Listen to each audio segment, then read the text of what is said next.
We're so often told that the secret to changing our body or our mood is to exercise harder, longer, and faster. But what if that advice is actually backfiring, especially for women in midlife? In this bite sized clip from my interview with Eric Edmeades, Eric shares why food, not exercise, should be our first priority when it comes to metabolism, body composition, and even emotional balance.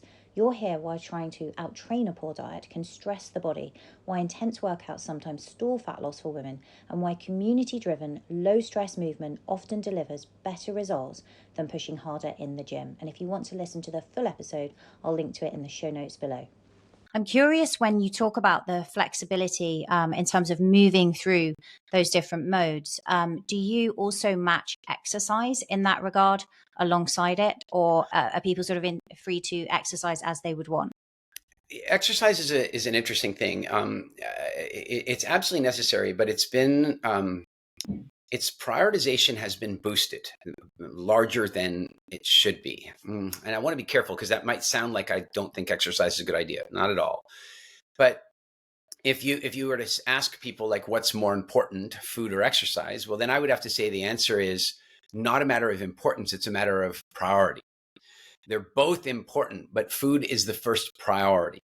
And I would say that 95% of a person's body shape and, by the way, emotional balance is food first, and then body, movement and exercise secondarily. One way to think about that is that if you take somebody who's, say, overweight and their metabolism is messed up and they're malnourished because they're eating the wrong things and not enough of the right things, and then the soft drink industry comes along and says, well, if you want to have that Coke, all you need to do is run more calories off. Then that person now thinks that running, jogging, spinning, lifting, and all those things are going to solve their food problem. So no, in fact, what's going to happen is they're going to hurt themselves. If you think about it in this sense, if somebody has to make a pure choice, I'm going to change my health and body, but I have to choose between exercise and diet. Which one am I going to take? It would have to be diet, because doing exercise while malnourished and overstimulated and toxic is actually bad. And so the other thing is, and this is really tough, is that particularly for women, and it's unfair, I get it, but many times for women, exercise, especially if it's at all stressful, is counterproductive to weight loss. And so, what happens is that if you go out and do a super heavily focused a bit of exercise and you raise your stress chemicals in your body, then you're actually asking the body, hey, I'm under stress right now. I don't know if I feel safe to let go of my fat. I don't know if I feel okay about that. And so, what we would say to people is when they're first going through this process and first starting to develop metabolic flexibility, that we wouldn't push them to exercise at all. In fact, WildFit famously says to people, don't exercise at all. But I tell you then what happens in about the 10th week. The help desk starts getting questions. Hey, I don't know what to do with myself. I've got all this energy and I need to exercise. And it's at that point that we start giving them some feedback on, what kind of exercise would be really useful. And there's one really cool thing. And it's not in my opinion, and this is theoretical and there is some research to back it up, but it's not the exercise itself that causes women to create stress chemicals. It's not the physical movement that's causing the problem. It has more to do, I believe, with their mental focus at the time. So if you think about what the male brain kind of evolved to deal with, and that is target-based thinking, like we got to go hunting. We need to be very focused. We need to learn how to say things quickly and briefly so as to not make much noise. And so we, that's the old joke about, the guy answers the phone. He's like, hey, yeah, cool.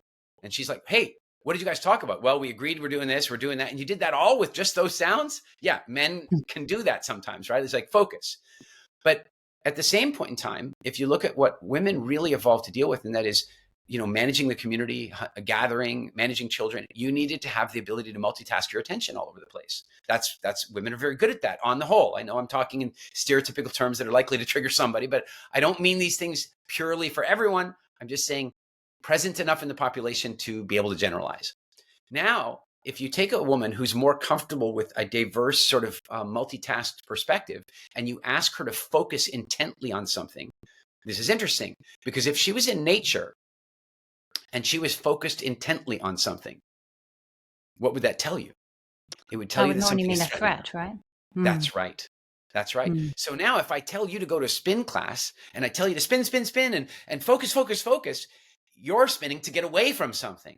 Whereas a man can be going to that class and spinning towards something. And I'm not saying a woman couldn't do that, but you know, that's what's really fascinating is when a woman goes off to like a Zumba class, or they go to a, jazzercise, or they go to an undirected thing where they don't have to be focused and it's full of community and the talking is allowed and all that kind of stuff. Now they can get all the movement in and not raise the stress chemicals. It's really, really fascinating.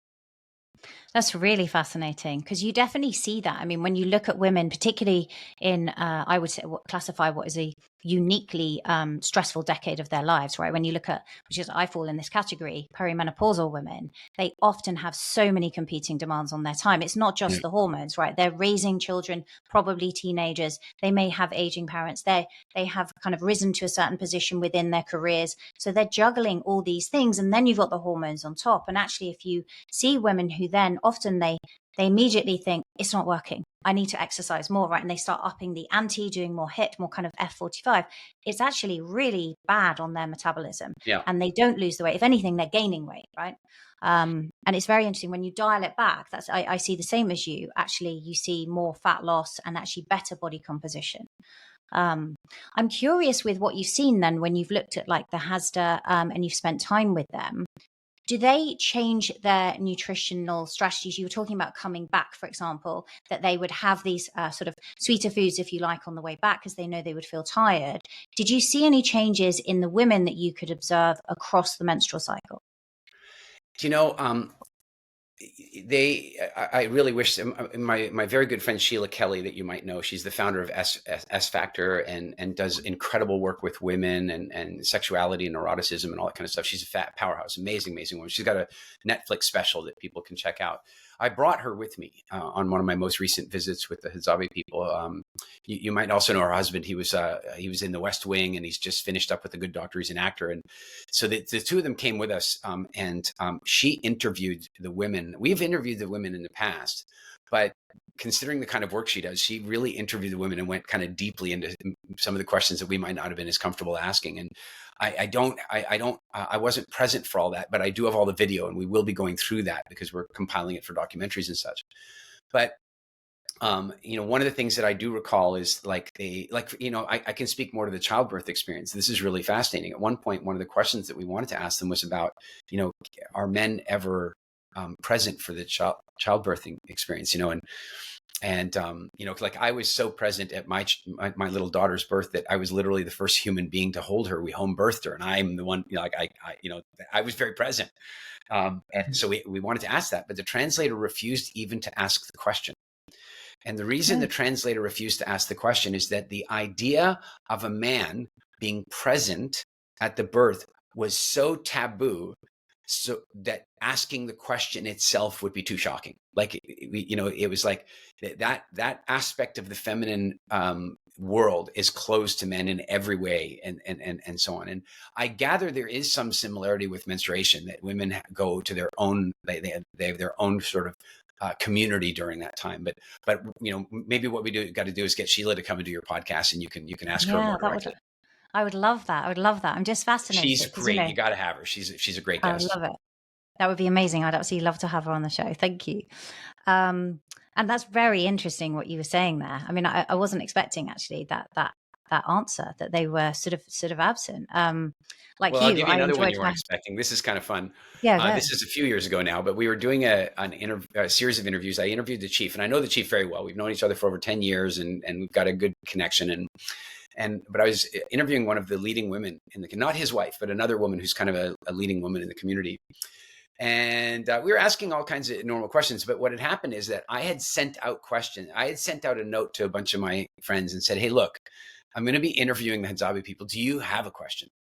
And so a few of my friends sent questions in. Tony Robbins sent some questions in, John Gray. So here I am with John Gray's questions. I can tell you he sent about 20 of them, and about like 15 of them, there was no way I was asking that.